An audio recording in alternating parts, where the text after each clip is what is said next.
Let's go.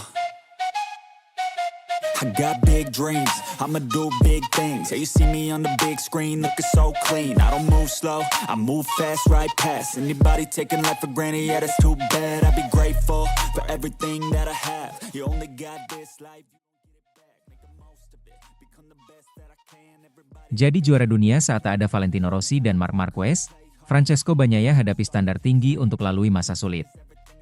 Pembalap Ducati, Francesco Bagnaia, tengah menjalani periode sulit pada awal musim MotoGP 2025.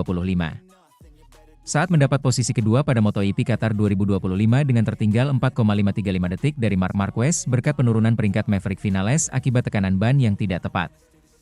Meskipun kecepatannya kompetitif dalam balapan utama, lap tercepat kedua, 1 menit 52,624, jatuhnya dia saat kualifikasi 2, Q2, sehingga start di posisi ke-11 di grid, posisi ke-8 di sprint dia. Semakin tertinggal dari Marquez. Hasil ini menimbulkan kekhawatiran. Pengamat MotoGP, Richard Jove meskipun bersyukur bahwa Pecco tengah menjalani masa sulit, menyoroti kemampuan pembalap Ducati tersebut untuk bangkit kembali di masa krisis. Baginya, kekalahan Bagnaia Q2 di Qatar dan kekalahan melawan Marquez bukanlah tanda kemunduran. Hal tersebut melainkan hasil dari seorang pembalap yang mengerahkan seluruh kemampuannya di lintasan untuk membuktikan kehadirannya setelah kualifikasi yang buruk. Ia menilai bahwa kesalahan ini adalah harga yang harus dibayar bagi seorang pembalap seperti Bagnaia yang terus berupaya meningkatkan performanya dan melampaui batas kemampuannya. Ia juga menekankan bahwa perkembangan Pecco pada balapan Minggu, dengan kecepatan yang lebih baik dan performa terbaiknya, menunjukkan bahwa ia mampu bangkit kembali dengan cepat.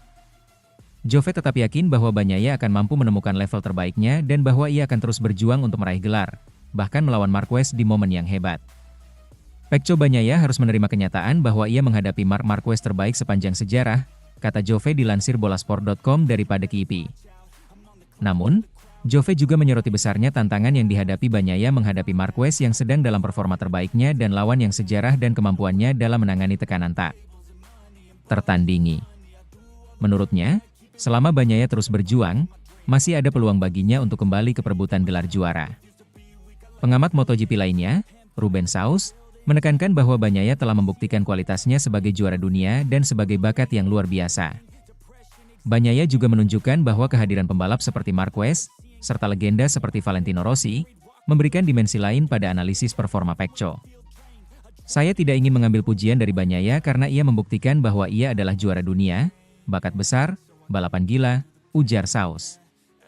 Tetapi, Marquez tidak ada di sana, Valentino Rossi tidak ada di sana. Para pembalap hebat dalam kategori ini dalam 20 tahun terakhir tidak ada di sana. Pada MotoGP 2023 dia bersaing dengan Fabio Quartararo, Yamaha, sementara pada 2024 rival terdekatnya adalah Jorge Martin. Saat itu, Rossi sudah pensiun dan Marquez tengah terpuruk bersama Honda dan tengah menyesuaikan diri sebagai pembalap satelit Ducati di Gresini. Saus juga mencatat bahwa ia belum pernah melihat Bagnaia menderita begitu banyak, terutama selama sprint race di Qatar di mana ia menemukan dirinya dalam kesulitan. Menurutnya, Bagnaia tidak menunjukkan ketahanan yang hebat di saat ia seharusnya bersinar. Situasi seperti ini menunjukkan bahwa tekanan semakin meningkat pada pembalap Ducati. Standar telah ditetapkan lebih tinggi untuk Bagnaia dan bahwa ia sekarang harus membuktikan bahwa ia dapat mengatasi masa-masa sulit ini dan mempertahankan level juaranya. Balapan berikutnya pada MotoGP Spanyol 2025, 25 hingga 27 April akan sangat penting untuk melihat apakah Bagnaia bisa kembali ke levelnya dan mengambil alih pimpinan dalam klasemen. Sementara itu, kehebatan Marc Marquez malah bisa bawa petaka, kesulitan Bagnaia indikasikan sisi negatif Ducati. Mantan pembalap MotoGP, Nobuatsu Aoki, mengamati ada sesuatu yang bisa berbuah jadi petaka dalam kubu Ducati saat hasil Marc Marquez dan Francesco Bagnaia bagai bumi dan langit. Kebahagiaan Ducati Lenovo melalui penampilan fantastis Marquez di awal paruh pertama MotoGP 2025 justru dipandang jadi alarm bagi Aoki. Mantan pembalap MotoGP era 1990-an itu memiliki pandangan yang anomali dalam melihat kesuksesan Ducati.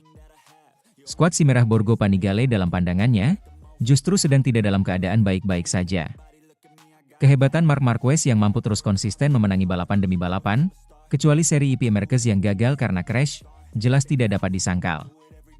Namun, melihat bagaimana kontrasnya hasil Marquez dengan Bagnaia selaku rekan setimnya, ini yang menurut Aoki bisa jadi mengindikasikan sesuatu yang gelap di kubu Ducati. Saya punya firasat bahwa di balik performa hebat Marquez, tersembunyi sisi gelap yang tak terlukiskan dan mengganggu.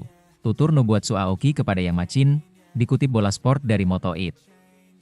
Francesco Bagnaia tampaknya tidak yakin dengan Desmos edisi EP25 baru yang digunakan oleh tim pabrikan Ducati, ujarnya. Aoki menjelaskan lebih rinci tentang ketidaknyamanan Bagnaia yang dengan mesin EP25. Ini terutama masalah pengereman mesin. Untuk meningkatkan kinerja mesin, Desmos edisi EP25 terbaru telah secara drastis mengurangi kehilangan gesekan. Namun, semakin banyak gesekan yang dihilangkan, semakin lemah pengereman mesin, dan tampaknya Bagnaia tidak mendapatkan pengereman mesin yang dicari sesuai feeling dia. Untuk mengatasi masalah ini, YP25 menyesuaikan inersia dengan menyesuaikan bobot ban. Ini menawarkan keseimbangan yang baik antara efek peningkatan dan pengereman mesin. Ini adalah versi terpisah yang dikenal sebagai EP249, yang bukan model terbaru atau model tahun lalu. Namun itu hanya solusi sementara. Karena alasan regulasi, mesinnya sendiri tidak bisa dimodifikasi. Sedangkan Bagnaia, dia sangat ingin kembali ke EP24, yang dianggap sebagai mahakarya, jadi dia berada dalam situasi yang sangat sulit, ujar Aoki. Sementara di saat bersamaan, kepiawaian Marquez menaklukkan YP25 menjadi hal anomali. Artinya tidak semua pembalap bisa melakukan apa yang dilakukan Marquez.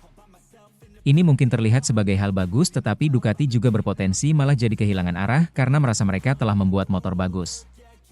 Padahal, pembalap Ducati lain di tim satelit pun bisa jadi akan kesusahan seperti Bagnaia jika pakai YP25. Musim ini, pembalap skuad Ducati yang pakai YP25 selain Marquez dan Bagnaia adalah Fabio Di Giannantonio, VR46. Sedangkan pembalap penunggang Desmos edisi lain yang sudah podium seperti Alex Marquez, Gresini, dan Franco Morbidelli, VR46, mereka semua mengendarai YP24. Aoki pun tidak ragu mengingatkan momen ketika Honda terlena dengan bakat Marquez hingga membuat RC213V hanya jadi motor yang sulit bagi pembalap lain bahkan sekelas Jorge Lorenzo dan Dani Pedrosa. Ini seperti menonton peragaan ulang Marquez dengan RC213V dari hari-harinya di Honda.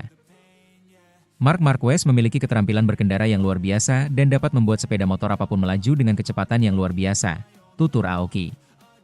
Bakatnya yang sebenarnya adalah mengendarai di luar kemampuan intrinsik mesin. Sekilas tampak fantastis, tetapi ketika sepeda motor didorong hingga 120% dari kapasitasnya, mudah bagi para insinyur untuk kehilangan pandangan ke arah yang benar. Insinyur jadi sulit untuk memahami nilai 100% yang sebenarnya dari mesin yang mereka ciptakan. Hasilnya adalah sepeda motor yang sangat khusus, yang hanya dapat dikendarai dengan baik oleh seorang pembalap yang mampu 120%, yaitu Marc Marquez, tutur Aoki. Sementara itu, Bagnaia puas dengan performa di Qatar. Francesco Bagnaia memperkirakan rekor putaran Qatar akan terpecahkan pada kualifikasi hari Sabtu. Francesco Bagnaia yang tenang dan percaya diri menyelesaikan latihan Jumat di Qatar dengan memperkirakan rekor putaran Lusail akan terpecahkan pada kualifikasi MotoGP hari Sabtu. Berbeda dengan 3 ajang sebelumnya, pembalap Ducati Lenovo itu secara konsisten cepat, dan akhirnya finish kedua di belakang pemimpin kejutan Franco Morbidelli dan di depan rekan setimnya Marc Marquez. Sejak FP1 saya merasa hebat, tetapi saya masih kehilangan sesuatu, yang kami temukan sore ini, jadi saya sangat senang tentang hal itu, kata Bagnaia kepada MotoGP.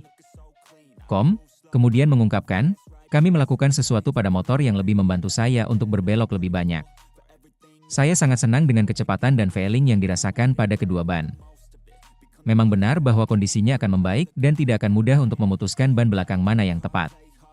Tetapi saat ini saya sangat senang dengan perasaan ini. Saya selalu berada di posisi 3 teratas selama sesi latihan dan ini sudah merupakan langkah maju yang hebat. Kami hanya perlu terus seperti ini. Meskipun tidak ada tes pramusim di Qatar, yang mengakibatkan permukaan lintasan tampak berdebu, catatan waktu Morbidelli hanya sebagian kecil dari rekor pole resmi. Bannya bekerja dengan baik dan saya rasa rekor waktu putaran akan turun, kata Bagnaia. Juara MotoGP 2 kali itu nyaris mencetak rekor baru pada hari Jumat, namun gagal karena kesalahan di tikungan 15 yang membuatnya hanya tertinggal 0,145 detik di belakang Morbidelli. Hari ini, saya hampir saja melewati tikungan 15, tetapi saya hampir memecahkan rekor, ungkapnya. Sungguh luar biasa seberapa cepatnya kami saat ini mengingat kami tidak melakukan tes apapun dan kondisi di awal hari tidaklah terbaik. Michelin telah memodifikasi ban belakang lunak untuk mencoba dan menciptakan alternatif bagi kompon sedan yang digunakan oleh hampir semua pembalap di Qatar Sprint dan balapan utama tahun lalu.